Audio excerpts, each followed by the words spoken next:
Hi, this is Chris with Nightfall Audiobooks. I have something a little bit different for you today. I host the Fear Street fan club on Discord. You can join it if you check my posts on YouTube. The link is in the description below. If you've watched some of my announcements videos, you'll see I'm a huge Ghostbusters fan, almost unhealthily so. I collect a large amount of merchandise. I still have my toys from when I was a kid.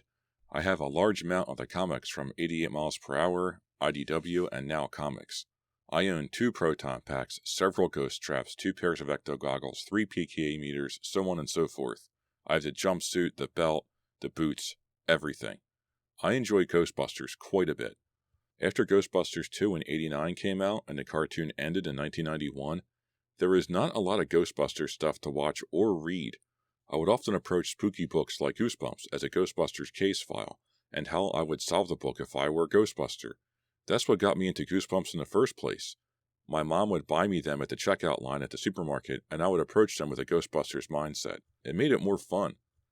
I asked my Discord group if there's any interest in a Ghostbusters/99 Fear Street crossover, wherein I would present those books as a Ghostbusters case file and how I would manage it. The answer was yes, so this is that analysis and breakdown. 99 Fear Street is the most haunted house on Fear Street and the most famous. It was built in 1960 by Mr. Lurie. Unmarked graves were discovered while pouring the foundation. In the first book, Anthony said, "They found all these old coffins with the Fear family crest on the lids. There were bodies inside them, skeletons, I mean. The police figured that this was some kind of burying place, for victims of Simon Fear and his wife, a secret place where they buried the people they killed." How many victims? 100 maybe? If it was a private burial ground, why was the Fear family crest on the lids? Why weren't the bodies in a mass grave instead of coffins? Coffins are expensive. If these were victims of the Fears, they would not be buried like this. It must have been a private cemetery. But why hide the bodies this way? Why not have them close to the Fear mansion? This does not add up. Also, how big is the property? Were other bodies found? If we were to shoot the ground with radar, like they did in Jurassic Park to find dinosaur bones, what else would we find? More unmarked graves? Does the property border the Fear Street woods? What other houses border it? In the second book, Bran's dad is trimming trees and a blood-red sap oozes from the tree. He said he would call it a bloodwood tree. The vegetation is infected with the evil too? The ambient PKE or psychokinetic energy must be extremely high. Anyway, Mr. Lurie ordered the bodies removed and the house built. When he came home one day, he found his wife and 2 children's bodies in the living room decapitated. He hung himself in the master bedroom. Mr. Fraser found the same heads in the attic, dripping blood onto his wife.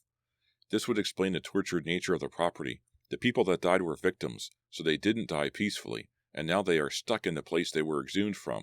That would explain why the house is so haunted.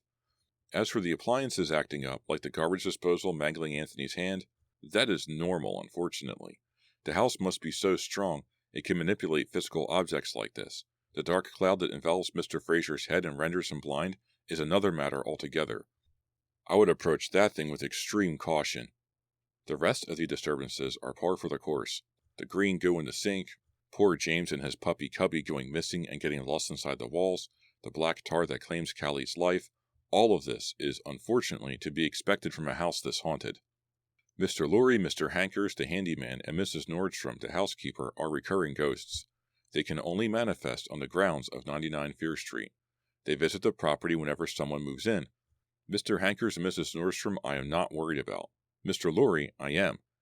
He not only is the one responsible for this mess, but he is also the real estate agent as well. Where is his bank account? When a house is sold or rented, the money must go somewhere. Is he using his account for when he was alive? That makes sense, but if he is not able to make deposits in a timely fashion and a few years go by, the bank seizes the account and is closed. How is the sale even possible? Does he use the phone and call the bank? Can he use a phone? Enough background. How would I solve 99 Fear Street if I had the entire Ghostbusters arsenal at my disposal? I do not know the layout of the house, so I am assuming it is 2,000 square feet with a full basement and an attic. I would use a proton grenade to disrupt the house's PKE or psychokinetic energy. A grenade detonates with the force of crossing the streams of 4 proton packs. Think of the explosion at the top of the high-rise in the first movie, when they cross the streams and they blow up the portal that Gozer used to enter our world. That kind of explosion. Expect scorch marks inside the house on the walls and floor. So once the house's PKE is unstable, I would run in, use a proton pack to wrangle the ghosts into an empty ghost trap, capture them, and rinse and repeat until the house is clean. I would use ecto goggles to see if any ghosts are left. Ecto goggles can see ghosts that are not visible with the naked eye. The house will be disoriented after that grenade goes off, so finding and trapping the ghosts should be easy. They should not pose much of a threat at all. I do not know where Shadyside is, so I must assume it's near New York or Pennsylvania since R.L. Stine lives in New York. That said, once the traps are full, they need to be shipped back to the main headquarters in New York, emptied into the containment unit, then driven back to 99 Fear Street and rinse and repeat until the house is clean. According to the first movie in 1984, a standard capture of a Class 5 ghost, like Slimer, is $5,000. If there are 100 ghosts in 99 Fear Street, we are looking at well over $500,000 to capture them all. You need to factor in travel time, meals, and displacing the family that is in the house at the time. It will take around 2 weeks to clean the house. You are looking at roughly $600,000 to clean this home. This makes it extremely unlikely that anyone will ever call the Ghostbusters to deal with the problem. It is simply too expensive. Why would you buy a house for a couple $100,000 only to spend double or even triple what it cost to buy the house just to clean it up? That's almost $1 million. Anyway, that is my analysis of how to clean up 99 Fear Street. I hope you enjoyed this little foray into something a bit different. I do not get to exercise my creativity in this way very often, and it's a fun mental exercise. I hope you've enjoyed this video.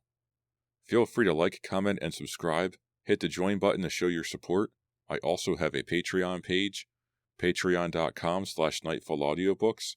Any help is greatly appreciated. And join me on Discord. The link is in the description below. Thank you so much for listening, and I'll see you next time.